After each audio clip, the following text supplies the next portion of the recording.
Verín despediuse da súa feira do viño ata o ano que ven. Pese o calor, a afluencia ao recinto feiral da Alameda Verinesa ao longo destes 3 días foi moi elevada, cun traxín constante de público tanto na quenda do mediodía como pola tarde e a noite. Os veciños, retornados e visitantes puideron probar de primeira man as elaboracións das 19 adegas da DO participantes cos seus propios postos, ben acompañados por outras casetas que ofreceron comida. Ademais de moito viño de Monterrei, tamén houbo tempo para outros eventos complementarios organizados pola DO.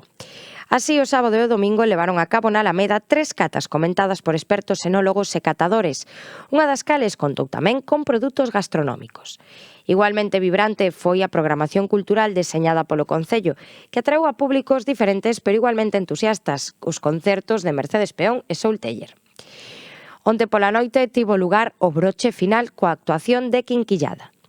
A Feira do Viño Monterrei mira agora o futuro cun evento consolidado nun espazo céntrico e acolledor que permite non só lucir o produto estrela da comarca, senón mostrar a vila verinesa a cantos se animan a acudir.